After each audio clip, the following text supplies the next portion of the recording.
या मॅक्स किसान केळी परिषदेला सकाळपासून हॉल भरून उपस्थित आहेत, बसून आहेत। मला असं वाटतं की खऱ्या अर्थाने केळीच्या विकासाची, केळीला जर निर्यातीच्यासाठी पुढे न्यायचं असेल तर सगळ्यात पहिला प्रोडक्शन टेक्नॉलॉजी स्टँडर्डाइज करणं। जगभरामध्ये सगळीकडे फक्त टिश्यू कल्चर केळीच्याच लागवडी आहे, कुठेही कंदाची लागवड नाही आणि म्हणून या तंत्रज्ञानाशिवाय पर्याय नाही हे पहिल्याने आपण देशाला सांगितलं आणि त्याच्यावरती काम। मी जवळपास या सगळ्या कामासाठी 45 देशाच्या केळीचा प्रत्यक्ष त्या ठिकाणी जाऊन अभ्यास। अशा उष्ण आणि कोरड्या वातावरणामध्ये तुम्ही कशी केळीची शेती करू शकता हा प्रश्न। याही वर्षी टेम्परेचर 45 ला जाऊन खाली आलं का नाही? आणि या सगळ्या गोष्टीवर मात करण्याच्या साठी केळी उत्पादनाचे एक मॉडेल आपल्याला तयार करावं। जर आपल्याला जगाच्या बाजारपेठेवर राज्य करायचं असेल, वाढीच्या अवस्थेनुसार अन्न घटक दिले तरच निर्यातक्षम गुणवत्तेचा घड बनू शकतो हे लक्षात घ्या। केळी बागायतदार हा स्वतःच्या बलबुत्यावर उभा राहिला, त्याने कोणासमोरही हात पसरले नाही, म्हणून केळी इथपर्यंत पोहोचू शकली। सकाळच्या उद्घाटन सत्राचे प्रमुख अतिथी खानदेश कन्या रक्षाताई आपल्यामध्ये उपस्थित होत्या। त्याचप्रमाणे श्रद्धेय अशोक भाऊ आपल्यामध्ये उपस्थित होते। दुपारच्या टेक्निकल सत्रामध्ये या ठिकाणी मंचावर उपस्थित असलेले आंबेकर साहेब, कुर्बान तडवी साहेब, डॉक्टर भोसले साहेब, डॉक्टर विटी गुजर, त्याचप्रमाणे किरण बलराम आणि माननीय श्री भोकरे साहेब।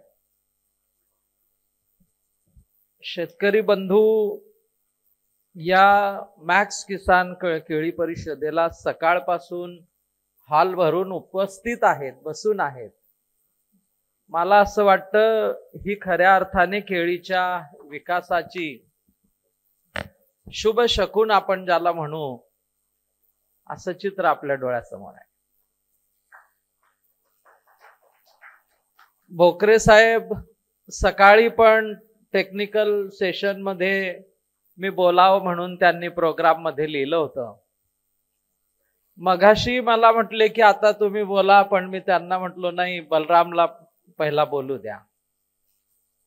त्याचं कारण असं आहे की मी तर कायमच आपल्या सोबत असतो, कायमच आपल्याशी बोलत असतो, पण ही माणसं कधीतरी आपल्यामध्ये उपस्थित असतात आणि त्यांनी सुद्धा आपले अनुभव आपल्या सोबत शेअर करावे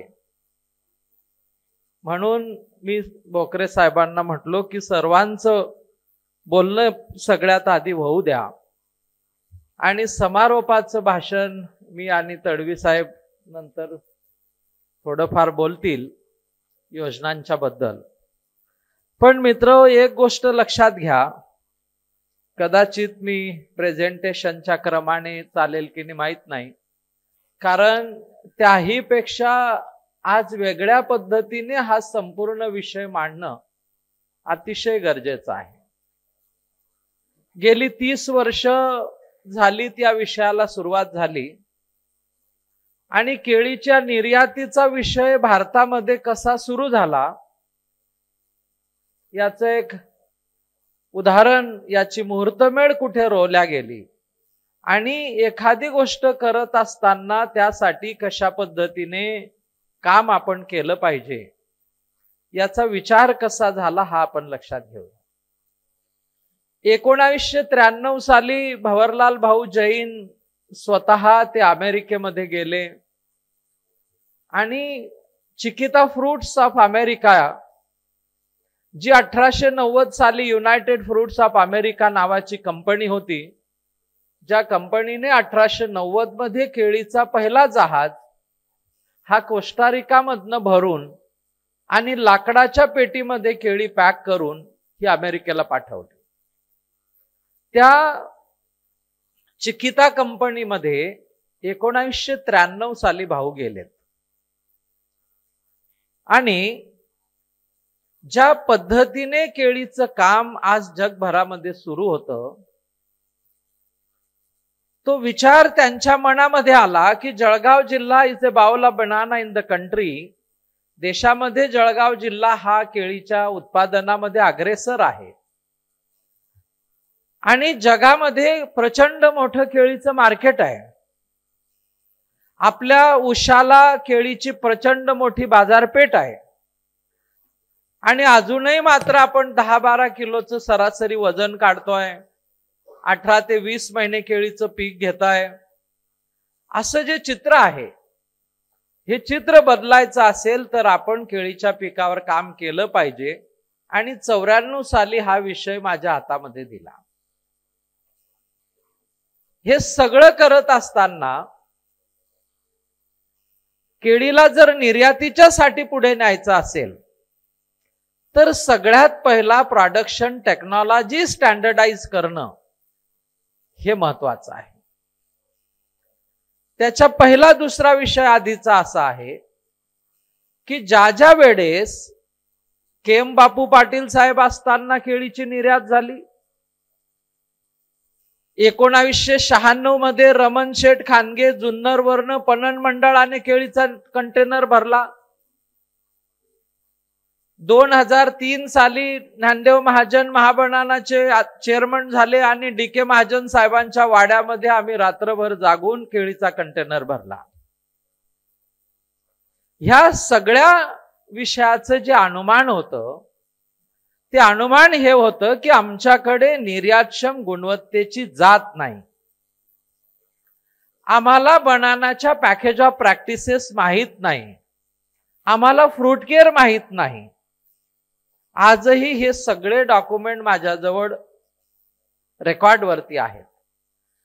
आणि म्हणून जर केळीच्या विषयाला पुढे घेऊन जायचं असेल, या देशाला केळी निर्यातदार देश बनवायचा असेल, जो देश जगाच्या केळीच्या उत्पादनामध्ये आज 37% आणि तेव्हा 29% वाटा घेऊन चालला होता, 1995 साली 3,60,000 हेक्टर क्षेत्र या देशामध्ये केळीचं होतं. 2025 साली 9,30,000 हेक्टर क्षेत्र या देशामध्ये केळीचं आहे. ज्या ठिकाणी 16 मिलियन मेट्रिक टनाचं उत्पादन होतं, आज एक्झॅक्टली 32-34 मिलियन मेट्रिक टनाचं उत्पादन आहे. सकाळच्या सत्राला गुणवंत टोंगडे या ठिकाणी उपस्थित होते. जेव्हा 95 साली वाघोद्याला आणि गुणवंत टोंगळेंच्या शेतावर रोजोद्याला आणि DK महाजन साहेबांकडे वाघोद्याला आम्ही केळी टिश्यू कल्चरची पहिली रोपं लावली. ती लावल्यानंतर रोजोदा वाघोदा या गावामध्ये आणि न्हावीमध्ये धनुशेठ भोळेंकडे ती आपण केळी लावली. शेतकऱ्याने प्रश्न मांडला की सर, केळीचं उत्पादन 10 ते 12 किलो प्रति झाड मिळतंय, एकराला 10 ते 12 टनाचं यील्ड आहे आणि केळीचा हायेस्ट भाव 2.5 रुपये ते 3 रुपये किलो आहे. आता तुम्ही असं म्हणता आहात की 18 ते 20 महिन्याची केळी 12 महिन्यात येणार आहे. तुम्ही असं म्हणता आहात की 12 किलोचा घड आता 25 किलोचा होणार आहे. तर म्हटले मग का आपण 1.25 रुपये किलोने केळी विकायची? कारण का तर म्हणे उत्पादन डबल होईल आणि भाव निम्मे होतील. बरोबर, असा समज जळगावच्या केळी बागायतदाराच्या मनामध्ये होता. आणि म्हणून सगळ्यात महत्वाचा मुद्दा हा होता की आपण जगाच्या बाजारपेठेचा अभ्यास केला आणि जर जगाच्या बाजारपेठेला फक्त ग्रँड 9च व्हरायटी चालते, 90% वाटा ग्रँड 9चा आहे, एकटा इक्वेडोर थोड्या प्रमाणामध्ये विलियम्स करतो आहे, तर त्या व्हरायटी आपण या देशामध्ये आणून सेट का करू नये? आणि म्हणून 94 साली विल्यम, झेलिक आणि ग्रँड 9 ह्या 3 व्हरायटी आपण देशामध्ये आणल्या. त्याचं कारण असं होतं, पाठीमागे जा राहुल, त्याचं कारण असं होतं की जोपर्यंत देशामध्ये ग्रँड 9 या केळीचं क्षेत्र वाढत नाही, तोपर्यंत हा देश केळी निर्यातदार देश होऊ शकत नाही. मग केळीची 25,000 रोपं इम्पोर्ट केली, त्याचं कंदानं मल्टिप्लिकेशन केलं, तर भाऊंची तर पिढी गेलीच, त्यांची हयाती गेली, माझी पण गेली असती, पण तुमच्यापर्यंत काय ग्रँड 9 पोहोचलं नसतं. आणि म्हणून टिश्यू कल्चर लॅबोरेटरीचा विषय आला आणि 94ला टिश्यू कल्चर लॅबोरेटरी सुरू केली. का? It is the tool of mass multiplication of the plant. हे झपाट्याने रोप बनवण्याचं तंत्रज्ञान आहे. जगभरामध्ये सगळीकडे फक्त टिश्यू कल्चर केळीच्याच लागवडी आहे. कुठेही Honduras, Ecuador, Philippines, Costa Rica, Jamaica, Colombia, ब्राझीलमध्ये कुठेही कंदाची लागवड नाहीये. आणि म्हणून या तंत्रज्ञानाशिवाय पर्याय नाही, हे पहिल्याने आपण देशाला सांगितलं आणि त्याच्यावरती काम केलं. हे उत्तम प्रतीचं बियाणं आणल्याच्या नंतर, उत्तम प्रतीची व्हरायटी देशामध्ये आणून सेट केल्याच्या नंतर,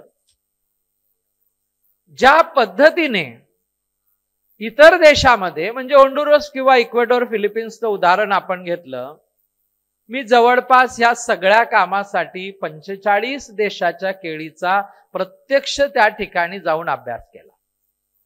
कारण आम्हाला हे पक्क माहित होतं की प्रत्यक्ष seeing is believing, learning by doing.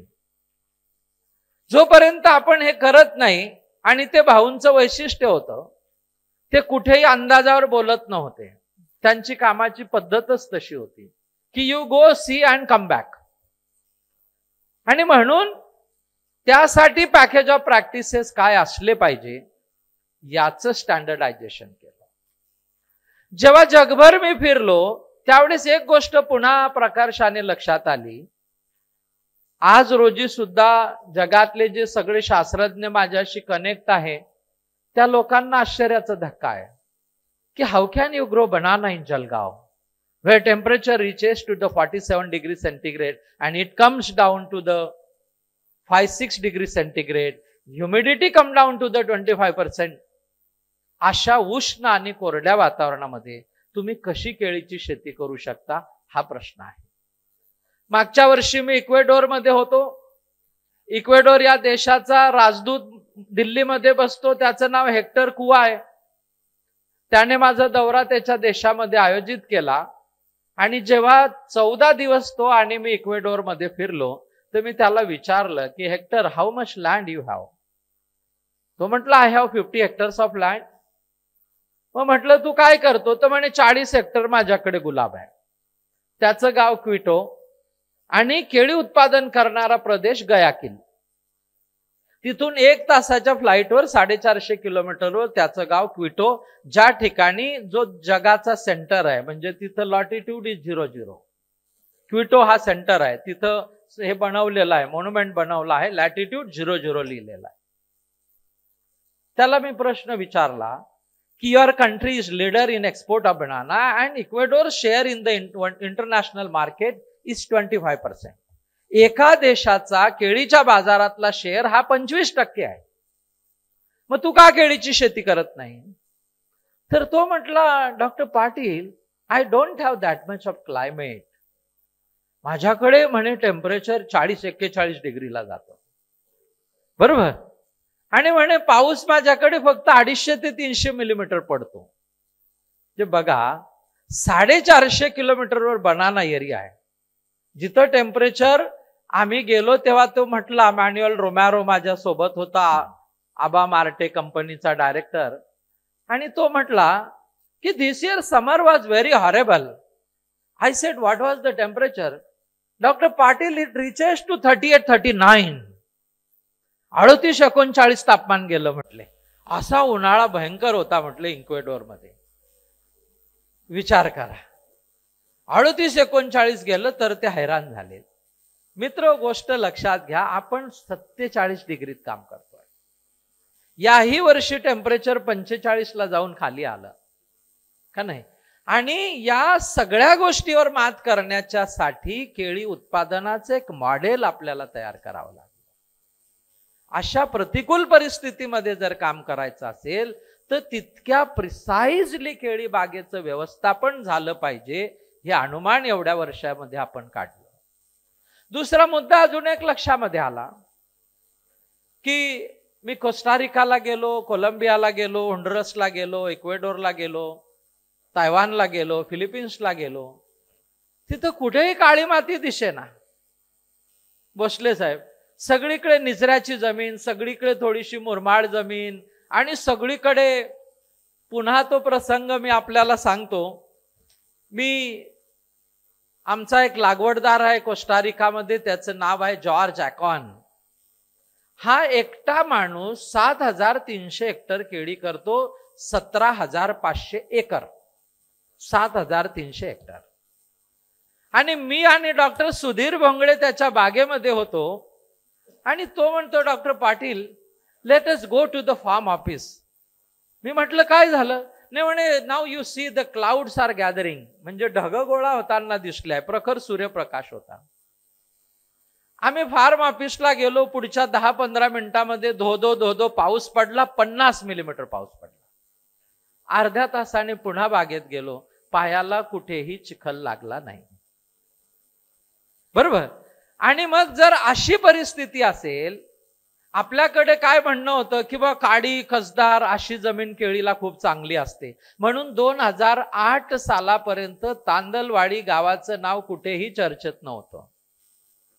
2015-16 सालापर्यंत संदीपने कितीही प्रयत्न केला तर वडोद्यात गुणवत्तेची केळी निघत नव्हती.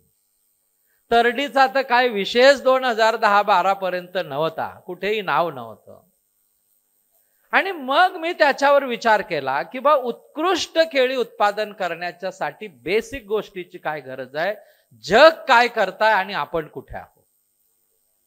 आणि म्हणून केळी उत्पादनाचं मॉडेलच बदललं. आणि राहुल तुम्हाला मगाशी दाखवत होता, त्याच्याकडे आपल्या प्रेझेंटेशन मध्ये एक चित्र आहे.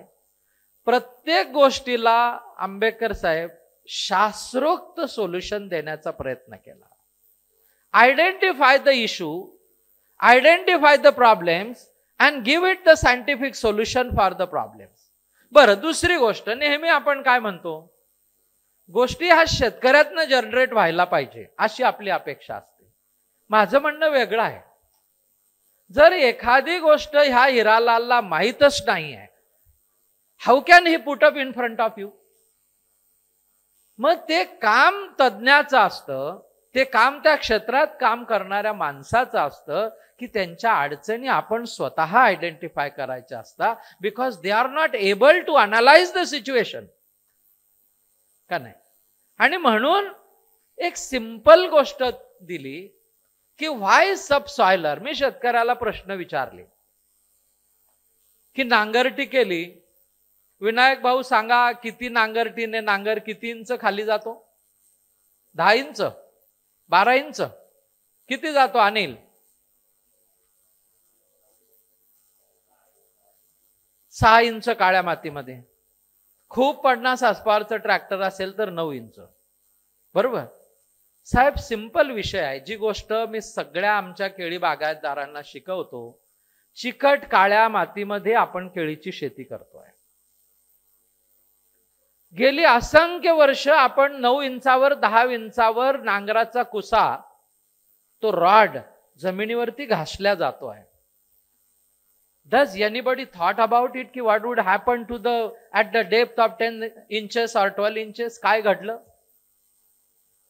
दादा सांगा? आव्हाण्याची जमीन निचऱ्याची आहे, पण पाठ बांधल्या जाणं एक शब्द आहे का नाही आहे? We in agriculture we call it a hard pan. आम्ही आमच्या भाषेत त्याला हार्ड पॅन म्हणतो. नांगर घासून घासून घासून घासून हार्ड पॅन तयार झालं. कसं ते हार्ड पॅन फक्त तयार झालं? त्याने काय केलं? त्या हार्ड पॅनने निचरा ब्लॉक केला, ड्रेनेज ब्लॉक केलं, सिपेज ब्लॉक केलं, पर्कोलेशन ब्लॉक केलं. तिथंच गोष्ट थांबली का? नाही थांबली. त्या हार्ड पॅनने जमिनीतले सॉल्टच ड्रेन आउट होऊ दिले नाही. आणि म्हणून वरचं चित्र दाखव राहुल, त्याच्या आधी 2 मिनिट. आणि म्हणून काय झालं, भोकरे साहेब आणि नागरे साहेब कार्यरत असताना त्यांनी जळगाव जिल्ह्याचा एक सर्वे केला. साहेब तुमचं नाव घेऊन मी प्रत्येक वेळेस सांगतो, माझ्याकडे स्लाइड आहे, माझ्याकडे स्लाइड आहे. 2006 साली 5 ते 6% जमिनी अल्कलाईन होत्या. 2016 साली 19% जमिनी अल्कलाईन झाल्या आणि 2025 साली 26 ते 27% जमिनी अल्कलाईन झाल्या. डज एनीबडी थॉट अबाउट दिस? आणि म्हणून एक सिंपल सोल्युशन दिलं की सब सॉयलरचा उपयोग करा. आणि ते सब सॉयलर सगळ्यात पहिला आम्ही बोरखेड्यामध्ये आणि तरडीमध्ये चालवलं. विजूभाऊ आमचा बोरखेड्याचा 14 एकराच्या बागायतदाराने 13 लाख रुपयाची असेंब्ली खरेदी केली. कारण जमिनीला 2 फूट फोडणं गरजेचं आहे. सब सॉयलरचा फोटो दाखव राहुल. जमिनीला 2 फूट फोडणं गरजेचं आहे. जे ट्रॅक्टर चालू आहे त्याचा सब सॉयलर आता 2 फूट जमिनीमध्ये आहे. This is what I learn from Ecuador, Costa Rica and Philippines, की हे करणं गरजेचं आहे. आणि म्हणून जर आम्ही शेत बदलू शकत नाही, जमीन बदलू शकत नाही, तर तंत्रज्ञान अडॉप्ट करा. आणि त्याच्याने ह्या जमिनी फोडल्या. प्रत्येकाला शक्य झालं नाही. 50-55 हॉर्सपॉवरचं ट्रॅक्टर तुमच्याकडे नाही. दुसरं मॉडेल दिलं. काय मॉडेल दिलं? मी सिंपल विचार केला. आमचा सुनील भाऊ शांताराम चौधरी, गाव नाचनखेडा, आमचा राजूभाऊ आयनपूर, प्रवीण भाऊ आयनपूर, सारखं साहेब ती झाडं पाण्यात डुबलीत. म्हणजे काय? सरीमध्ये रोप लावायचं आणि जून जुलैला लागवडी व्हायच्या. सरीत रोप लावलं, धोधो पाऊस पडला, ते रोप पाण्यात डुबून गेलं. कारण आम्ही पण रोप छोटच द्यायचो. कधी सप्लाय डिले असायचा, कधी काही असायचा, वाट बघायला वेळ नसायची. मी विचार केला की ज्या वरंब्यावर वापसा आहे तिथं रोपच नाही. ज्या सरीमध्ये वापसा नाही, धोधो पाऊस पडला की सरीत येऊन पाणी साचतं, मुळाच्या कक्षेत चिखल निर्माण होतो. आमचा विकास दादा शेतीमध्ये आले. सगळ्यात पहिल्या वर्षी त्यांना मी बेड बनवायला लावला. सिंपल गणित दिलं की आपण बेड बनवला पाहिजे. त्याचं कारण असं आहे, लक्षात घ्या, बेड एवढ्या गोष्टीसाठी बनवायचा आहे की कितीही पाऊस पडला तर मुळाच्या कक्षेमध्ये वापसा स्थिती निर्माण होते. आणि या बेडच्या कॉन्सेप्टने तांदलवाडी गावाला रिव्होल्युनाइज केलं. 2008 सालापर्यंत तांदलवाडीचं नावच नव्हतं. द नेम 3 गावं टॉपला होती. न्हावी, वाघोदा, ऐनपूर, बरोबर, ही 3 गावं टॉपला होती. चिकट काळी जमीन तांदलवाडीची म्हणून त्याचं नावच नव्हतं. तिसरा मुद्दा केला. मी नेहमी एक गोष्ट सांगतो, ती आपण लक्षात घेतली पाहिजे. 1995 साली टेनू डोंगर बोरोले यांच्याकडे आपण जैन टिश्यू कल्चर केळीचं रोप लावलं. 2 एकराचा मालक, फक्त 2 एकर शेती. आज त्यांच्याकडे 75 एकर स्वमालकीची जमीन आहे आणि 150 एकर ते शेती करतायत. आणि लोक म्हणायचे, टेन्या 4 कट चहा पाठव. चहाची टपरी चालवायची. विचार करा. DK महाजन साहेबांनी तेव्हा रोप लावलं, वायर चौधरींनी लावलं, शशीदादा खिरोदा, त्यानंतर धनु भोळेंकडे लावलं. ज्या वेळेस तांदलवाडी गावामध्ये, ज्या वेळेस न्हावी गावामध्ये 30,000 रुपये एकराचा जमिनीचा रेट होता, त्यावेळेस न्हावी गावाच्या शेतकऱ्याने एकराला 18,000 रुपयाची रोपं आणि सबसिडी वजा 12,000 रुपयाचं ठिबक लावलं. विचार करा. जळगाव जिल्ह्याने काही असं कमी काम केलेलं नाही, अफलातून काम केलंय. जमिनीची किंमत 30,000 रुपये आणि तंत्रज्ञानाची किंमत 30,000 रुपये.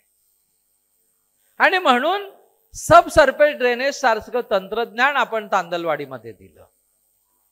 जमिनीची किंमत 40,000 रुपये एकर आणि सब सरफेस ड्रेनेजची कॉस्ट 80,000 ते 90,000 रुपये प्रति एकर. विचार करा. पण त्या 80,000 ते 90,000 रुपये प्रति एकराने 40 लाख रुपये एकराची जमीन वाचवण्याची ताकद त्या तंत्रज्ञानामध्ये. आणि म्हणून निर्यातक्षम गुणवत्तेसाठीचा बेसिक जो पाया आहे, तो पाया सगळ्यात आधी आपण लक्षात घेतला पाहिजे. वरखेड्याचा भीमाभाऊ इथं बसला होता, सकाळी ते बसलाय पाठीमागे. ह्यांची पण स्टोरी तशीच आहे. हे अण्णाबाबाचं काम करणारा माणूस आता 25,000 रोपं लावतो. उत्कृष्ट जमिनी निचऱ्याच्या वरखेड्यामध्ये. आणि म्हणून बेसिक गोष्टीवर काम आपण केलं पाहिजे. केळी उत्तम करायची असेल तर सगळ्यात पहिला जमिनीचं व्यवस्थापन लक्षात घेतलं पाहिजे. त्यासाठी तिसरी गोष्ट आपण लक्षात घ्या. ज्या वेळेस सिलास्टान नावाचा माणूस सिंगापूरवरनं आपल्याकडे आला आणि त्याला मी एक गोष्ट सांगितली, त्याने ती अनालाइज केली. तो बनाना प्युरी विकत घेण्यासाठी आला होता आणि मी त्याला सांगितलं, हिंगोण्याला किशोर फालकांच्या शेतात आम्ही गेलो आणि मी त्याला सांगितलं, बोकरे साहेब, की we analyse the banana puree from Honduras, Ecuador, Philippines and Jalgaon. जगाच्या पाठीवर 1005 ट्राल्या शेणखत टाकणारा फक्त जळगाव आहे. बरोबर. किरणला विचारा, शेणखत घालताय का सोलापूरमध्ये शेतकरी आणि मिळतंय का त्यांना शेणखत? जळगाव जिल्हा, औरंगाबाद, जालना, बुलढाणा, खरगोन, खंडवा, बाजूचं धुळे, इतक्या सगळ्या जिल्ह्याचं शेणखत आपला शेतकरी खरेदी करतो. साहेब, आपल्याला आश्चर्य वाटेल, शेतावर शेणखताच्या थप्प्या लागतात. कुठून येता मालकाला माहित नाही. इथं लोक ठरलेली आहे. तो गाडीवाला, ट्रकवाला ठरलेला आहे, त्याला प्रति ट्रक किंमत ठरलेली आहे. त्याचं एकच काम, त्याने दररोज जायचं, कुठूनही शेणखत खरेदी करायचं आणि बांधावर खाली करायचं. दररोजचे पैसे दररोज घेऊन जायचे. 18,00,000 रुपये, 20,000 रुपये, 25,000 रुपये. दिस इज द युनिक मॉडेल. हे युनिक मॉडेल आहे.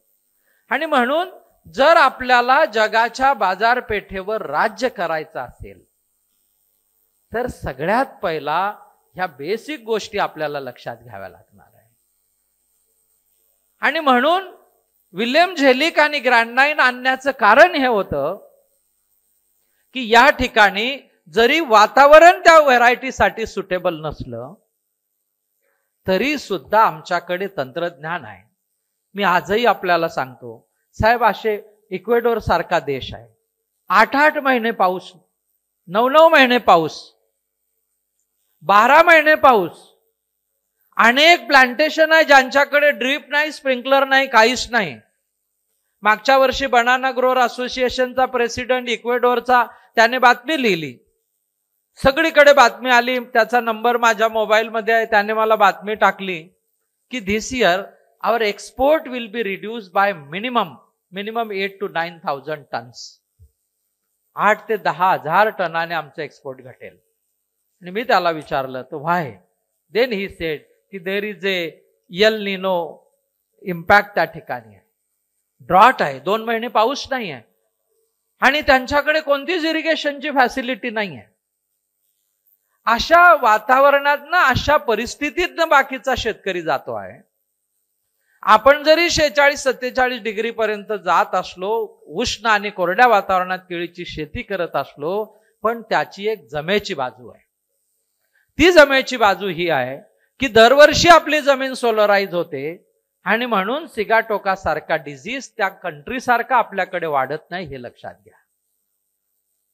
अदरवाईज आपल्याला पण फिलिपिन्स सारखे 55 ते 60 स्प्रे सिगाटोकासाठी घ्यावे लागले असते. क्लोज कॅनॉपीचं मॉडेल आपण त्याच्यासाठी दिलं की why close canopy, why not 7x5, why not 8x5. आपल्याला प्लॅन पॉप्युलेशन सांगू इक्वेडोरचं, 1400 झाडं प्रति हेक्टर, 1400 प्लांट प्रति हेक्टर. आपले 1452 झाडं प्रति एकर, 3630 प्रति हेक्टर. बरोबर. Why our productivity is so high? Because we are highly dense populated banana growing areas. लक्षात घ्या. फिलिपिन्सचं हायेस्ट पान पॉप्युलेशन 2200 झाडं प्रति हेक्टर, 2000 ते 2200. कोलंबिया 2000च्या वर झाड नाही. आणि म्हणून आपल्याला प्रचंड स्कोप यासाठी आहे की कितीही वातावरण विपरीत असलं तरी सुद्धा आपण तसं मॉडेल उभं केलं आहे की आपल्याला क्लोज प्लांटेशन करून आर्टिफिशियल मायक्रो क्लायमेट कसं निर्माण करता येईल याचं मॉडेल आपण उभं केलं. 6x5चं अंतर दिलं, 5.5-5.5चं अंतर दिलं, कारण टेम्परेचर 47 ला जातं, ह्युमिडिटी 25% येते, उष्ण आणि कोरडं वातावरण होते. या वातावरणामध्ये कुठेही केळीवर परिणाम होऊ नये असं मॉडेल निर्माण केलं. आणि म्हणून आज जळगाव जिल्हा मोठ्या प्रमाणामध्ये काम करतो. जमेची बाजू सोलापूरला काय आहे? 40 ते 42 डिग्री. खूप झालं 42 डिग्रीला जाऊन पोचतं. किरणने त्याची स्टोरी तुम्हाला सांगितली. तुम्हाला सांगू मला कसा शोधायला आला होता. नवनाथ भाऊ भांगेंच्या घरी मी जेवण करत होतो. जो सैराट मधला बंगला आहे ना, ते घर नवनाथ भाऊ भांगेंचा आहे कंदरला. आणि तिथं किरण मला भेटायला आला 2005-06 साली, की सर थोडं आपल्याला माझ्या शेतावर चालायला लागेल. म्हटलं काय? तर काहीतरी प्रॉब्लेम आहे म्हटले, पण ते तुम्हाला नेऊन दाखवायचं आहे. किरणच्या 4000 रोपांच्या बागेमध्ये 40-50 झाडं ही बंची टॉपची झालेली होती. आणि he was not knowing the बंची टॉप. तेव्हापासून 2005 सालापासून आज 20 वर्ष झाले किरण सोडून आहे. पण त्याचं कौतुक काय आहे? मी बोकरे साहेबांना अनाउन्समेंट करत असताना मी त्यांना आठवण दिली की sir you mention from farmers to exporter. एक छोटा शेतकरी किती मोठा एक्सपोर्टर होऊ शकतो त्याचं उदाहरण म्हणजे किरण आहे. आणि म्हणून हे सगळं करायचं असेल तर जगाची बाजारपेठ आपल्याकडनं काय अपेक्षा करते? जगाच्या बाजारपेठेचे केळीचे नॉर्म्स काय आहे? आपल्याकडे काय जमेची बाजू आहे आणि आपल्याकडे काय चॅलेंज आहे हे आपण लक्षात घेतलं पाहिजे. मी तुम्हाला उदाहरण देतो. बोकरे साहेब तेव्हा ड्युटीमध्ये होते. 2002 साली कृषी भवन मध्ये आम्ही केळी निर्यातीचा परिसंवाद केला. राजनाथ सिंग साहेब केळी परिषदेच्या उद्घाटनाला आले तेव्हा ते कृषी मंत्री होते. आणि जेव्हा त्यांनी हे सगळं बघितलं, बॉक्स लॉन्च केला, हे भागवत दादा बसले होते ना सकाळी, केळी उत्पादक संघाचे अध्यक्ष, यांना सेक्युरिटीवाला सोडत नव्हता. त्यांनी त्याला केळ्याचा बॉक्स देऊन टाकला आणि त्यांची सुटका करून घेतली. मग त्यांनी कृषी भवन मध्ये आला वर. अहो म्हटले हे बॉक्सेस मी वर घेऊन चाललो आहे. आता आम्ही 60-70 जण जळगाववरनं होतो. 200 बॉक्सेस वर न्यायची होती. प्रत्येकाच्या हातात 2-2 बॉक्सेस दिले होते किंवा हे वर घेऊन या. तिथं कुठे कृषी भवन मध्ये कोणाला बघणार हे वर घेऊन जायला. आणि त्यांना सोडलं. राजनाथ सिंग म्हटले, सिंग साहेब doctor HP Singh commissioner horticulture होते, JNL श्रीवास्तव सेक्रेटरी एग्रीकल्चर होते. आणि राजनाथ सिंग म्हटले, भाई सिंग साहब ये केला आपने कहां से इंपोर्ट किया है? आणि मग डॉक्टर HP सिंग त्यांना म्हटले कि सर ये इंपोर्ट नहीं किया है, ये हमारे पाटिल जी है जलगांव से, जैन इरिगेशन से आए हैं और ये सारा तंत्रज्ञान इन्हीं का, इन्होंने बनाना पैक करके बॉक्स बना के लाया है. तो बोले ये तो सिर्फ फॉरेन में दिखता है. आमचे मोहन चौधरी पाठीमागे बसले आहे. AC कर्नाटका एक्सप्रेसचे 6 बर्थ रिझर्व केले, त्याच्यात एकटेच्यांना बसवलं आणि 200-2 किलोचे 200 बॉक्सेस रचलीत आणि ती दिल्लीला नेली. 2 दिवस AC रूम मध्ये ठेवलं. ट्रिगरिंग इथून इथिलिनचं केलेलं होतं आणि 3ऱ्या दिवसाला कॉन्फरन्सचं उद्घाटन होतं. मित्र, एक गोष्ट लक्षात घ्या, कोणतंही काम इतक्या सहजासहजी होत नसतं. त्याच्यासाठी अथक परिश्रमाची गरज असते. कोणीतरी त्याची जबाबदारी स्वीकारायची गरज असते. लादलेली जबाबदारी नाही, स्वतःहून पुढे येऊन काम करण्याची आपली तयारी असली पाहिजे. आणि म्हणून एक प्रश्न भाऊंच्या मनामध्ये आला. आपल्या बाजूला इराण आहे, इराक आहे, तेहरान आहे, दुबई आहे, ओमान आहे, ज्या ठिकाणी आज केळी किरण आणि बलराम पाठवतोय. चायना आपल्या बाजूला आहे, जापान आपल्याला जवळ आहे, सौदी अरेबिया आहे, कुवेत आहे, टर्की आहे. हे सगळे आपल्याला उशाला असलेले राष्ट्र आहे. आणि केळी मात्र फिलिपिन्स आणि इक्वेडोर मधनं येते आहे. बरोबर. We try to supply in Dubai. Now our Dubai supply is negligible. कारण आपण दुबईच्या स्टँडर्डला त्या पद्धतीने माल देऊ शकलेलो नाही. आणि म्हणून जर जगाची बाजारपेठ सांगत असेल की मला ब्रूजलेस पिवळी धम्मक केळी पाहिजे, मला 9 इंचाची लेनची मिनिमम केळी पाहिजे, 40 ते 45 कॅलिपरची केळी पाहिजे, बरोबर, आणि अतिशय सुंदर म्हणजे उत्कृष्ट पॅक केलेली केळी पाहिजे, अशी जर केळी निर्माण करायची असेल तर त्यासाठी आपल्याला सगळ्यात पहिला उत्कृष्ट प्रोडक्शन टेक्नॉलॉजी आणि उत्कृष्ट फ्रूट केअर मॅनेजमेंट करावं लागणार आहे, लक्षात घ्या. जेव्हा मी काम सुरू केलं त्यावेळेस जेव्हा ग्रँड9 आणली, उत्पादकता अत्यंत कमी होती, 100-40-100चा NPKचं रिकमेंडेशन होतं. पण जर 12 महिन्याच्या आतमध्ये केळीचं हार्वेस्टिंग करायचं आहे, 40 टन प्रति एकर केळी काढायची आहे, 25 ते 30 किलो घडाचं सरासरी वजन काढायचं आहे, 9 फण्यांच्या घडानेच 25 ते 30 किलो वजन दिलं पाहिजे, अशा प्रकारचं तंत्रज्ञान निर्माण करायचं आहे. तर त्यासाठी उत्कृष्ट न्यूट्रिशन मॅनेजमेंट आवश्यक आहे, हे लक्षात घ्या. आणि म्हणून या देशामध्ये 1996 साली पहिल्याने एक गोष्ट केली की केळीला 200 ग्राम नत्र, 70 ग्राम स्फुरद आणि 400 ग्राम पालाशची गरज आहे. आमचे भोसले साहेब, गुजर साहेब, आमच्या विद्यापीठाने डॉक्टर एन कुमार TNU यांनी मला प्रश्न विचारले की sir, how can you say banana need this much of nutrient. आणि मग मी त्यांना सांगितलं की जर केळीला त्याच्या उत्पादकतेनुसार, त्याच्या बायोमास प्रोडक्शन नुसार अन्न घटकाची गरज आहे, तर तेवढे आपण दिलेच पाहिजे, तरच आपण निर्यातक्षम गुणवत्तेची केळी काढू शकतो. आणि म्हणून माझी आपल्या सगळ्यांना विनंती आहे की हे सगळं करत असताना 3 गोष्टी आपण लक्षामध्ये घेतल्या पाहिजे.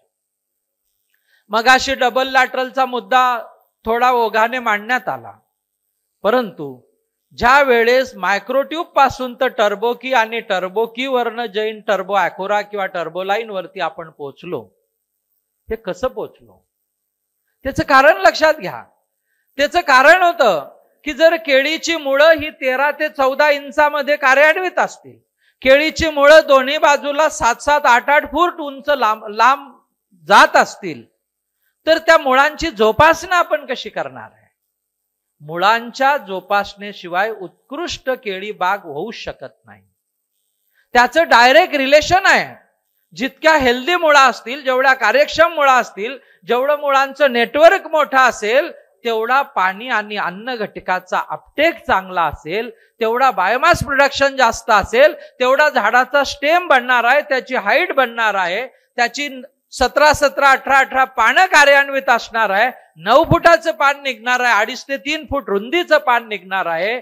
आणि तेव्हा 6व्या-7व्या महिन्याला ही केळी 25 ते 30 किलोचं वजन देणार आहे. हे केळी निसवण्याच्या आधी तय होणार आहे. आणि म्हणून अशा उष्ण आणि कोरड्या वातावरणामध्ये, ज्या ठिकाणी अतिशय कोरडं, अतिशय उष्ण वातावरण आहे, त्या ठिकाणी दोन्ही बाजूला लॅटरल टाकून, त्या बेडवरती दोन्ही बाजूने ओलावा निर्माण करून, दोन्ही बाजूच्या मुळा कार्यान्वित ठेवून, ज्या वेळेस सिंगल लॅटरलवर आपण केळी करायचो तेव्हा मी सांगत होतो की 40% मुळा कार्यान्वित ठेवून आपण 100% उत्पादन घेऊ शकतो. सत्य होतं, पण तेव्हा 12 महिने केळीला लागत होते. आज एकही शेतकरी, इथं बसलेला पद्माकर असेल, छोटू असेल, किंवा हिरामण असेल, किंवा प्रदीप असेल, अनिल असेल, विनायक भाऊ असतील, तिकडे आपला शिवा असेल, एकही माणूस आज 10 महिन्यापेक्षा जास्त केळीच्या पिकाला उभं ठेवत नाही. Within 10 month 100% harvest. कारण त्या डबल लॅटरलने दोन्ही बाजूने ओल निर्माण केली, दोन्ही बाजूने मायक्रोक्लायमेट निर्माण केलं. बाहेर 25% आर्द्रता आहे, पण बागेच्या आतमध्ये 60 ते 70% आर्द्रता आहे. त्याने केळीच्या झाडाला, घडाला लष्टर दिलं. बागेतली आर्द्रता कमी झाली की केळ्यावरची साल शुष्क होते, त्याच्यावरती डॉट पडायला लागतात, त्याचा रंग डाऊन होतो, आणि ती पिकल्यानंतर त्याच्यावर जी चकाकी यायला पाहिजे, जी तुम्हाला अमेरिका, युरोप, जपान, दुबईच्या मॉलमध्ये दिसायला पाहिजे, पिवळी धम्मक आणि चकाकणारी केळी, अशी केळी निर्माण होऊ शकत नाही जर बागेमध्ये मायक्रो क्लायमेट नसेल तर. हे आर्टिफिशियली तयार केलं. बाजूने त्याला नेट लावली. का नेट लावली? का ताग लावला? का ताट्या लावल्या? का शेवरी लावली? उष्ण हवा आत येऊ नये आणि आतली ओली हवा बाहेर जाऊ नये. This is called micro climate creation. आणि याच्याने हे काम केलं, हे लक्षात ठेवा. 200 ग्राम नत्र, 70 ग्राम स्फुरद, 400 ग्राम पालाश देत असताना झाडाच्या वाढीच्या अवस्थेप्रमाणे ज्या पद्धतीने टिश्यू कल्चर तंत्रज्ञानाचं, ग्रँड9चं महत्व केळीच्या पिकामध्ये आहे. युनिफॉर्म बाग येण्यासाठी, उत्कृष्ट गुणवत्ता येण्यासाठी जसं टिश्यू कल्चरचं तंत्रज्ञान गरजेचं आहे, परंतु मी जरी 13 कोटी रोपं टिश्यू कल्चरची विकत असलो, कंपनी आपली 13 कोटी रोपं बनवत असली, तरी सुद्धा मी एक गोष्ट शेतकऱ्याला आवर्जून पहिल्या दिवसापासून सांगतो, फक्त टिश्यू कल्चर वापरणार असाल आणि बाकीचं काही करणार नसाल तर 25 ते 30 किलोचा घड येणार नाही, हे निर्विवाद सत्य आहे. त्या रोपामध्ये पोटेन्शियल आहे, त्याची क्षमता आहे 25-30 किलोचं उत्पादन देण्याची, पण ती क्षमता कशी काढणार आहात तुम्ही? You have to explore that potential of the plant. ते कसं होणार आहे? त्याचं मॅनेजमेंट उत्कृष्ट असेल तर बागेची वाढ उत्कृष्ट होईल, आणि बागेची वाढ उत्कृष्ट झाली तर घड चांगला येईल, हे समीकरण आहे, आपण लक्षात घ्या. आणि म्हणून वाढीच्या अवस्थेनुसार पहिल्या 2 महिन्याला जास्त नत्र, जास्त स्फुरद, कमी नत्र, जास्त पालाश, हा टेबल आपण निश्चितपणाने त्याला फोटो काढून घ्या. दुसऱ्या महिन्यामध्ये नत्र मोठ्या प्रमाणात, फॉस्फरस मोठ्या प्रमाणात, पोटॅश मोठ्या प्रमाणात, तिसऱ्या आणि चौथ्या महिन्यामध्ये फॉस्फरस कमी, नत्र जास्त, पोटॅश जास्त, मॅग्नेशियम जास्त. 6व्या आणि 7व्या महिन्यामध्ये, 5व्या 6व्या महिन्यापर्यंत मोठ्या प्रमाणामध्ये नायट्रोजन, मोठ्या प्रमाणामध्ये पोटॅश. ज्या वेळेस 6 महिन्याची बाग होते, तिचा बोंदा 37 ते 38 इंचाचा असतो, तिची हाईट 7 फूट स्टेमची हाईट असते, पानाची लांबी 9 फुटाची असते. तुमची केळी कशी निसवणार आहे कोणालाही विचारण्याची गरज नाहीये. आपला गिरीश मागे बसला आहे, आपला गिरीश भोडे वाघडी, बरोबर, त्याला गिरीशला जाताना त्याच्या मोबाईल मधले फोटो बघा, आपण आश्चर्यचकित व्हाल असे फोटो आहेत. 40 इंच स्टेमची गर्द, चकाकी. आणि मी त्याला म्हटलो की माझ्याकडे लॅपटॉप मध्ये जसे प्रेझेंटेशन मध्ये फोटो आहे तसे ते फोटो आहे, म्हटलं तू पाठव, मी पुढच्या वेळेस ते फोटो त्यामध्ये ऍड करीन. आणि म्हणून झाडाची कायिक वाढ करून घेणे, त्याची हेल्दी ग्रोथ करून घेणे म्हणजे ते हेल्दी फ्लावर टाकेल, हे समीकरण आहे. त्याला मोठ्या प्रमाणामध्ये पूर्वीच्या काळामध्ये आपण फर्टिगेशन करत नव्हतो. दर 4थ्या दिवशी फर्टिगेशनची गरज आहे. झाडाच्या मुळाच्या कक्षेमध्ये विद्राव्य स्वरूपामध्ये पाण्यामध्ये विरघडलेल्या अवस्थेमध्ये, याचा अर्थ इम्पोर्टेड खतं वापरणे असा नाही. युरिया 100% पाण्यात विरघडतं, अमोनियम सल्फेट 100% पाण्यात विरघडतं, पांढरा पोटॅश 100% पाण्यात विरघडतो, मॅग्नेशियम 100% पाण्यात विरघडतं, कॅल्शियम नायट्रेट 100% पाण्यात विरघडतं.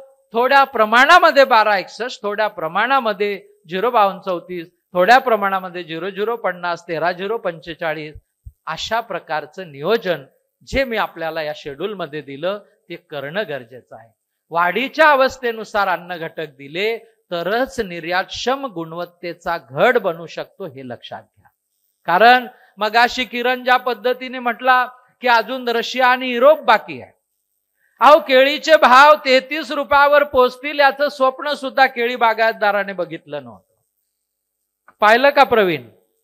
हा प्रवीण आहे, शिवा त्याला म्हणता मेहलखेड गावचा, बर्डाची जमीन आहे. 10 वर्षात जे रिव्होल्युशन त्याच्या आयुष्यामध्ये झालं, मुक्ताईनगर तालुक्यातलं मेहलखेडी गाव. मला संतोषने आणि भोकरे साहेबांनी काल सांगितलं की साहेब अतिशय युनिक अशी शेतकरी आपण निवडलेले आहे, की ज्या शेतकऱ्यांनी अतिशय उत्कृष्ट असं काम आपल्या लाईफमध्ये केलं आहे.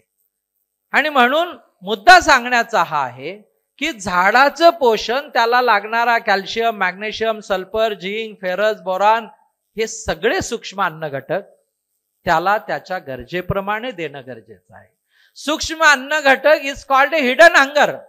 अनेक शेतकरी बंधूंना वाटतं बा काय झिंक, फेरस, बोरानची गरज आहे, पण ते हिडन हंगर आहे.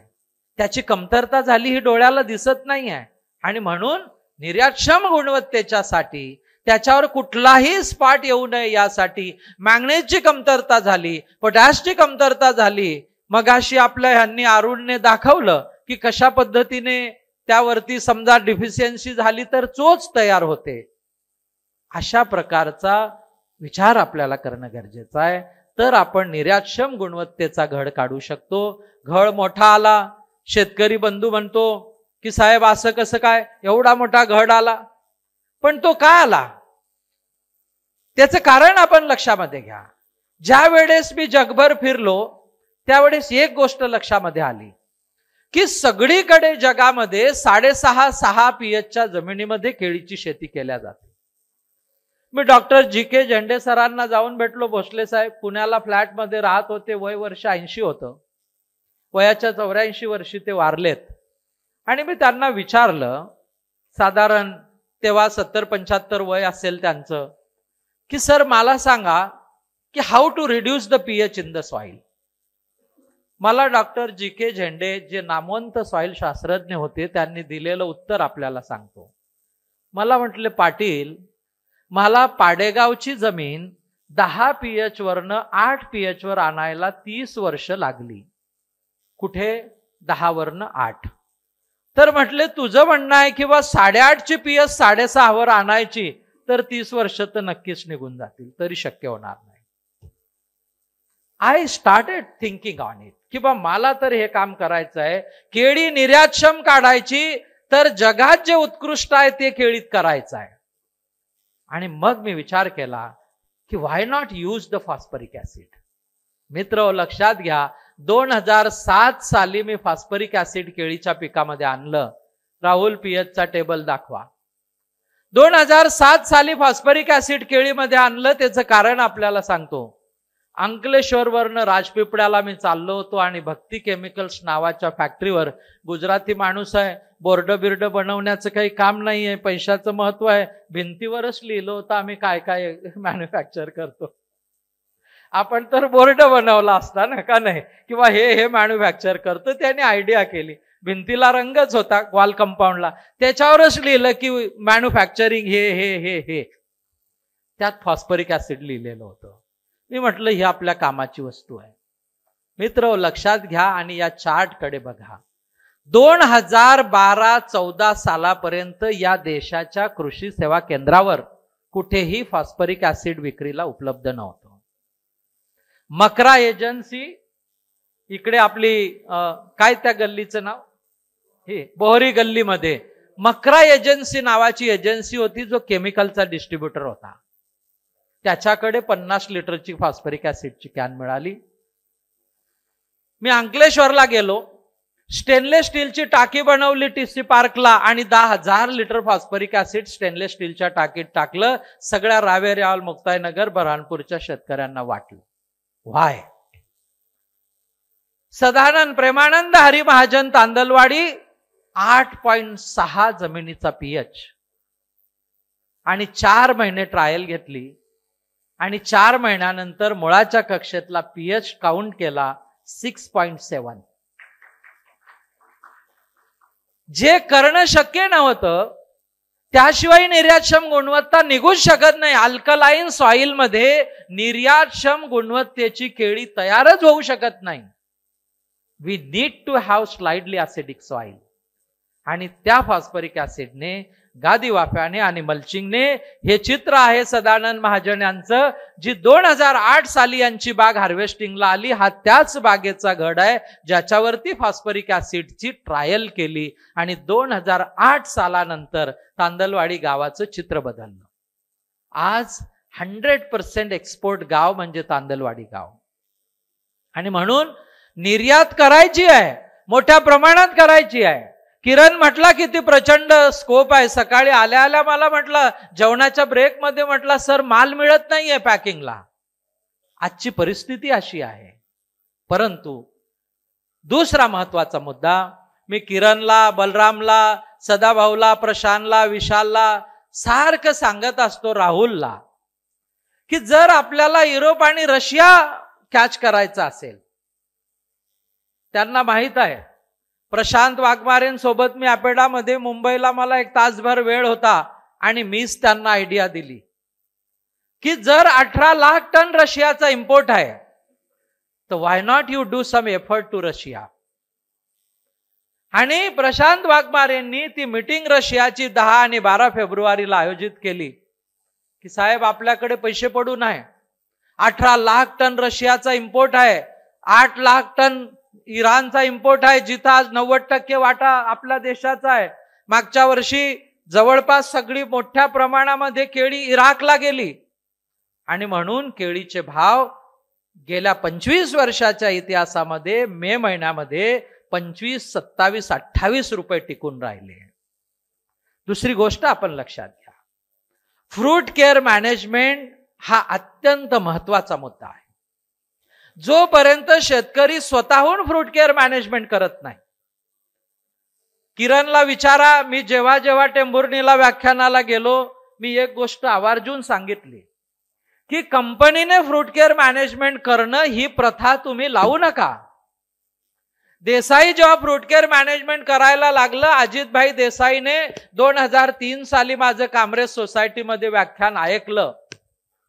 मला नवसारीच्या कोल्ड स्टोरेजवर दुसऱ्या दिवशी इन्व्हाइट केलं आणि मला म्हटलं, सर क्या मैं ये काम कर सकता हूं? मैं बोला, अजीत भाई तुम भिंडी एक्सपोर्ट कर रहे हो, तुम वेजिटेबल चिली एक्सपोर्ट कर रहे हो, तुम्हारे पास इतना बड़ा कोल्ड स्टोर है, पैक हाउस है, आप केला भी कर सकते हैं. 2 व्याख्यानं अजितभाईंनी कामरेजमध्ये माझी ऐकली आणि ते माणूस केळीच्या निर्यातीत आला.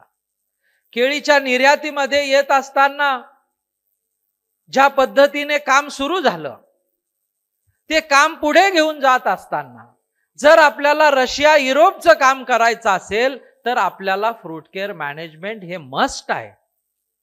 त्याच्याशिवाय आपण काम करू शकत नाही.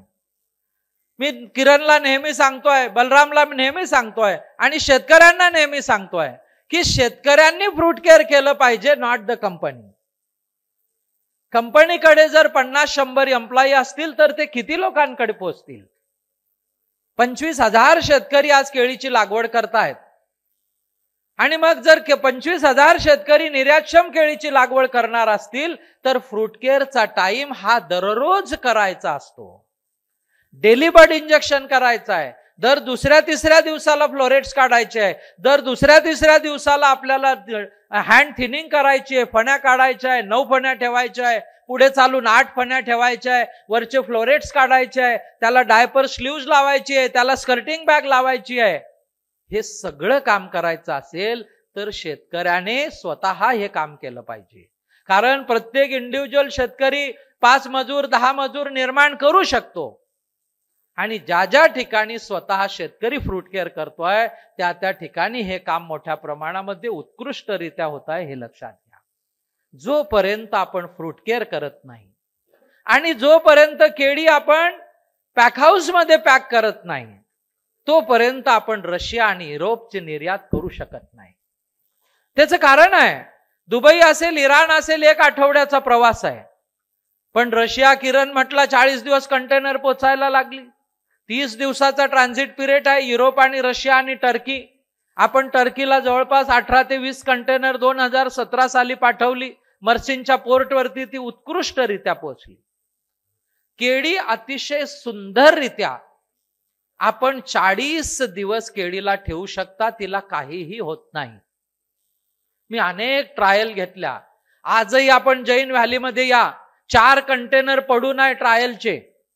कंटेनर भरून ठेवा, 13.5 डिग्री टेम्परेचर करा, 90% ह्युमिडिटी ठेवा, इथिलीन ऍब्झॉर्बंट टाका, कार्बनचं पर्सेंटेज मेंटेन करा, 40 दिवस केळी आज सच राहते. मग आम्हाला रशिया आणि युरोपची अडचण आहे कुठे? मूळ मुद्दा आहे, केळी रशिया आणि युरोपसाठी पॅक करायची असेल तर ती पॅक हाऊस मध्येच पॅकिंग झाली पाहिजे. 500 आणि 1000 लिटरच्या टाकीमध्ये ज्या पाण्यामध्ये फण्या धुवून त्या पाण्याचं संध्याकाळी गम बनून जातो, बरोबर, असं चिकट होते. हात टाकला तर हाताला पाणी चिकटतं. पाणी सर्क्युलेट करण्याला पर्याय नाही आहे. त्या ठिकाणी याचं प्रमाण, क्लोरीनचं प्रमाण मेंटेन करायची पद्धत नाही आहे. फ्लोईंग वॉटरमध्ये क्लोरीन पर्सेंटेज मेंटेन करण्याचं तंत्र आहे. जसं पाणी वाहत राहील तसं कंटिन्युअस त्याच्यामध्ये क्लोरीनचा फ्लो चालू राहील आणि अतिशय शुद्ध अशा पाण्यामध्ये केळीची निर्यात, केळीचं पॅकिंग होईल. हे पॅक हाऊस आपण बघा, हे आपलं जैन व्हॅलीतलं पॅक हाऊस आहे, जे इंटरनॅशनल स्टँडर्डने आपण बनवलेलं आहे. अतिशय शुद्ध पाण्यामध्ये, अतिशय निर्जंतुक पाण्यामध्ये जर आपण केळी पॅक केली तर मगाशी अरुणने दाखवलेला क्राऊन रॉट होणार नाही, तर ती केळी सडणार नाही, तर ती केळी खराब होणार नाही, तर ती केळी इक्वेडोर, फिलिपिन्स, होंडुरसला कॉम्पीट करेल, हे लक्षात घ्या. जर होंडुरस इक्वेडोरला कॉम्पीट करायचं असेल तर आपल्याला पॅक हाऊस शिवाय पर्याय नाही, हे लक्षात घ्या. आता आपली इच्छा अशी असेल की पॅक हाऊस कंपनीने एखाद्या उभारलं पाहिजे, पॉसिबल नाही. आज तुम्हाला सांगू, एवढं उत्कृष्ट निर्यात जळगाव जिल्ह्यातनं चालू आहे. या 3 महिन्यामध्ये जवळपास 7,000 कंटेनर जळगावमध्ये मार्च, एप्रिल आणि अर्धा मे आणि मे एंडिंग पर्यंत पॅक झाली. उत्कृष्ट असं काम झालं. परंतु सगळं फील्ड पॅकिंग झालं. फील्ड पॅकिंगवर आम्ही युरोप, रशिया, जपान जाऊ शकत नाही. फील्ड पॅकिंगवर आम्ही प्रीमियम मार्केट दुबईचं कॅच करू शकत नाही. सौदी अरेबिया बंद झालं, ते पुन्हा सुरू करू शकत नाही. आणि म्हणून एक नवीन कॉन्सेप्ट या परिषदेच्या निमित्ताने मी आपल्याला देऊ इच्छितो. ज्या पद्धतीने भोकरे साहेब कांद्याच्या शेतकऱ्याने कांदा चाडी बांधल्या, ज्या पद्धतीने द्राक्ष बागायतदाराला पॅक हाऊसचं फंडिंग राज्य सरकारने दिलं, ज्या पद्धतीने डाळिंबाच्या पॅक हाऊसचं डिझाईन झालं आणि ज्या पद्धतीने कांदा चाडी उभ्या राहिल्या, रावेर, यावल, मुक्ताई नगरच्या शेतकऱ्याचा गोठा आरसीसीचा आहे. खरा आहे विनायक भाऊ, आरसीसीचा गोठा आहे. जर आमचे गोठे आरसीसीचे असतील, जर आमचे गोडाऊन आरसीसीचे असतील, जावा भागवत दादांकडे एकही पत्रा नाही आहे. सगळे गोठे, सगळे कॅटल शेड, सगळे godown, everything is RCC. Banana Grover हा माणूस इतर द्राक्ष आणि डाळिंब उत्पादकांपेक्षा वेगळा माणूस आहे. बनाना ग्रोवर हा कायम क्वालिटीचं काम करणारा माणूस आहे. बनाना ग्रोवर हा अतिशय शिस्तप्रिय माणूस आहे. बनाना ग्रोवरची पैसे खर्च करण्याची वृत्ती आहे, इच्छा आहे, चांगलं काम करण्याची इच्छा आहे. आणि म्हणून प्रत्येक शेतकऱ्याने आपल्या शेतावरती कांदा चाडीप्रमाणे पॅक हाऊस बांधा. त्या पॅक हाऊस मध्ये फक्त पत्र्याचं शेड पाहिजे, त्याला खाली 4 टाक्या पाहिजे, 2 तिकडून 2 इकडून. त्या टाकीमध्ये वाहतं पाणी पाहिजे, आपल्या विहिरी ट्यूबवेलच्या पाण्याचा सप्लाय पाहिजे आणि त्याचं वाहून जाणारं पाणी पुन्हा तिकडे ड्रेनेजमध्ये जाईल, एवढीच व्यवस्था पाहिजे. तर निर्यातदाराचा एक त्रास कमी होईल टाक्या ट्रकमध्ये टाकून आणणे.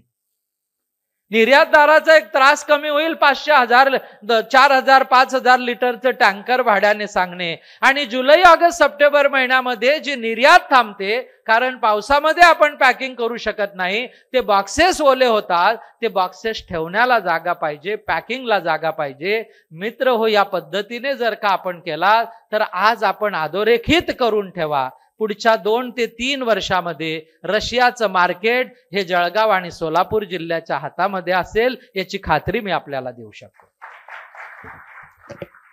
त्याचं कारण आहे इक्वेडोर गव्हर्नमेंटने मागच्या वर्षी $6 प्रति बॉक्स 18 किलोचा हा भाव ठरवला. $6 प्रति बॉक्स म्हणजे किती झाला सांगा मला? 26 रुपये प्रति किलो हे शेतकऱ्याला द्यायचे, बरोबर. आणि पॅकेजिंगचा खर्च सगळा निर्यातदाराचा आहे, बॉक्स त्यांचा, सगळं पूर्ण मटेरियल त्यांचं. तिसरा एक कॉन्सेप्ट लक्षात घ्या. आपण संतोषला खऱ्या अर्थाने धन्यवाद दिले पाहिजे की त्याच्या कार्यक्रमाच्या निमित्ताने 2 नवीन कॉन्सेप्ट आज या ठिकाणी मी डिक्लेअर करतो आहे. तिसरा कॉन्सेप्ट आहे DK महाजनचा शेरू आहे. भाऊ आज किती गाड्या लागणार, आज किती झाडं, भोकरे साहेब आज किती घडं देणार आहे, विनायक भाऊंकडे आज किती 450 झाडं निघणार आहे, अनिलकडे 200 झाडं निघणार आहे, पद्मानगरकडे 600 झाडं निघणार आहे. संध्याकाळी रिपोर्ट असतो त्यांच्याकडे की कोणाकडे आज किती केळीची झाडं कापणीला तयार आहे.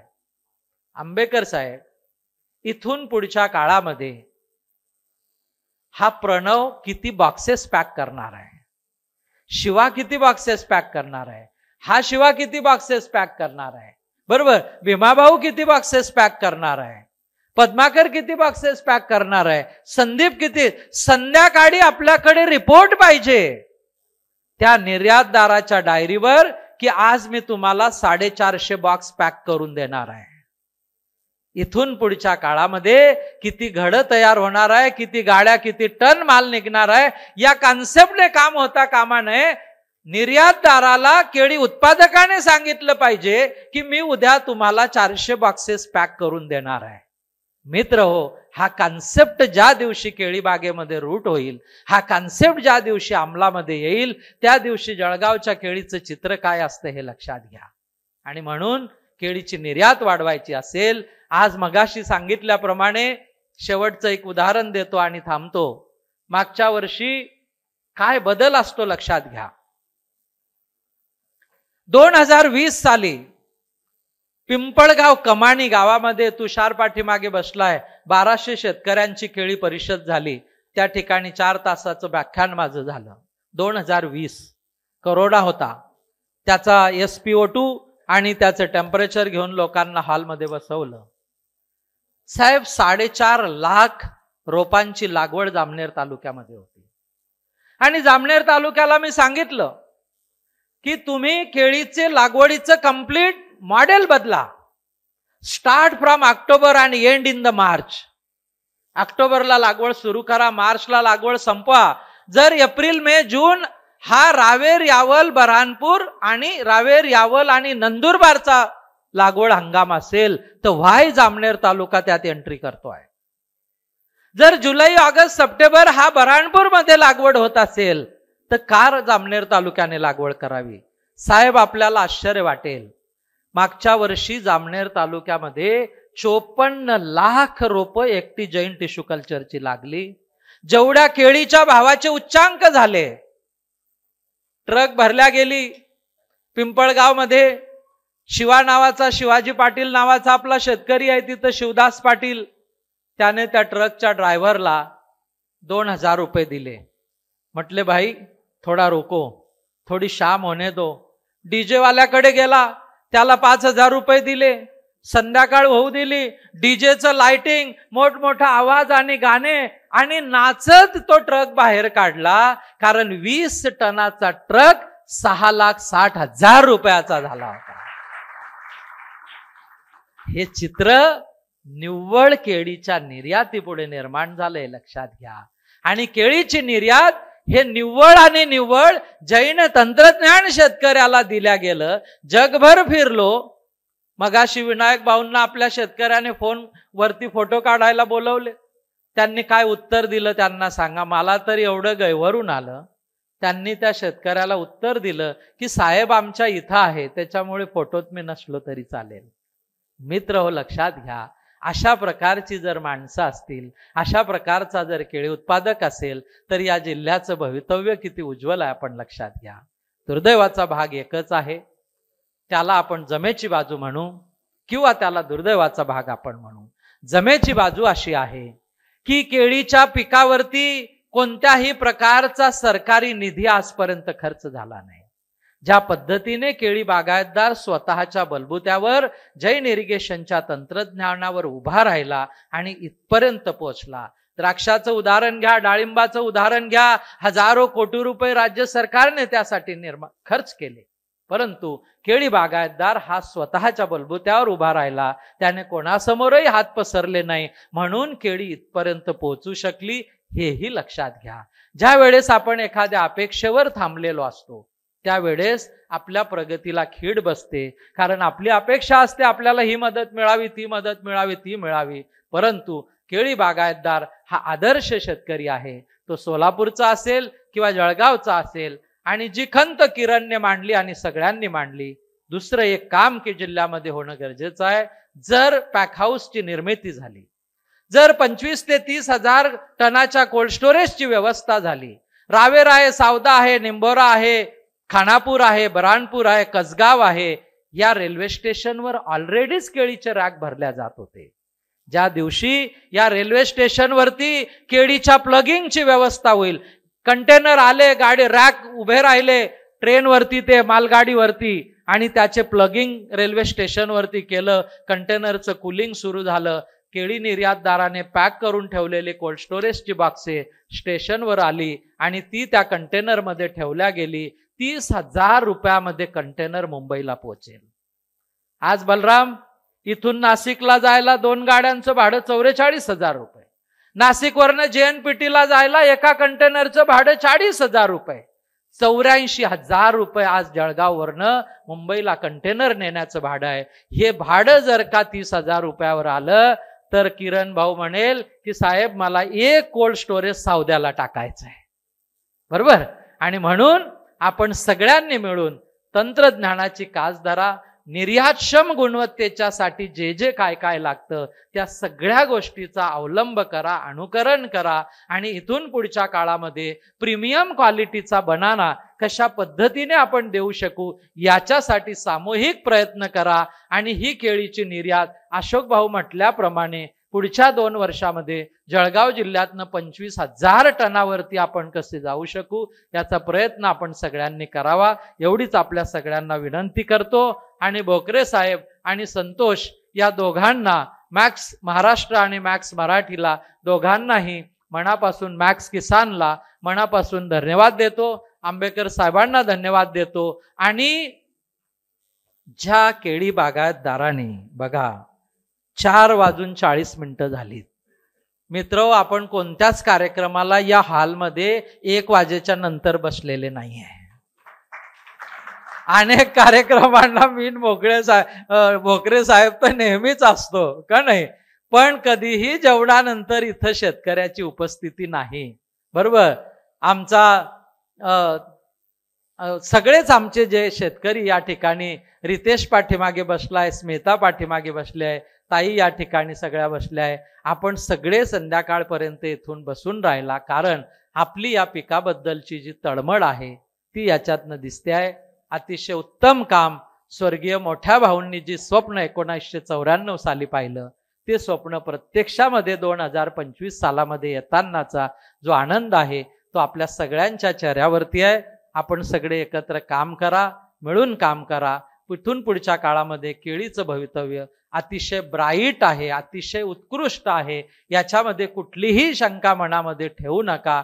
आणि आपल्याला कोणत्याही परिस्थितीमध्ये निर्यातीमध्ये मोठं काम करायचं आहे, कारण निर्यात आणि डोमेस्टिक हे जेव्हा पॅरलल चालतात त्यावेळेस केळीचे बाजार खाली पडत नाही, हे लक्षात घ्या. मी आपल्याला एक तारीख सांगतो. 19 मे 2025 केळीचे भाव 3035 रुपये प्रति क्विंटल बऱ्हाणपूरचं बोर्ड झालं. 20 मेला तोच दर 2400 रुपयावर आला आणि 21 मेला तोच दर 2800 रुपयावरती गेला. केळीचं मार्केट फ्लक्च्युएट करण्यात आलं. का? तर डोमेस्टिकच्या व्यापाऱ्याला बऱ्हाणपूरमध्ये केळी मिळत नव्हती. हा एक मुद्दा लक्षात घ्या की कसं निर्यातीला व्यापारी सुद्धा डिस्टर्ब करण्याचा प्रयत्न करता. आणि एक शेवटचा आदर्श आपल्याला सांगतो. ज्या दिवशी केळीचे भाव साहेब 3035 रुपये बोकरे साहेब झाले, 2800 रुपये झाले, 2700 रुपये झाले, बऱ्हाणपूर तालुक्यातल्या नाचनखेडा गावाने निर्यातदाराला साहेब एकही प्रश्न विचारला नाही की आमची केळी काय भावाने कापणार आहात. एकही प्रश्न विचारला नाही. ज्या दिवशी केळीचा दर 3000 रुपये क्विंटल होता तडवी साहेब, त्या दिवशी नाचनखेड्यामध्ये केळी 2500 रुपये दराने निर्यातीसाठी कापल्या गेली. विचार करा, शेतकऱ्याचा माइंडसेट केवढा बदललाय. शेतकऱ्याला केळी निर्यातीचं महत्व किती समजलंय. आणि मला फोन करून सांगितलं, फोटो टाकले की सर आज बोर्ड 3035 रुपये आहे, पण आपली केळी 2500 रुपयाने हार्वेस्ट होते आहे. निर्यातीला सुनील भाऊ आणि राहुल पॅक करतोय. त्याचं कारण लक्षात घ्या.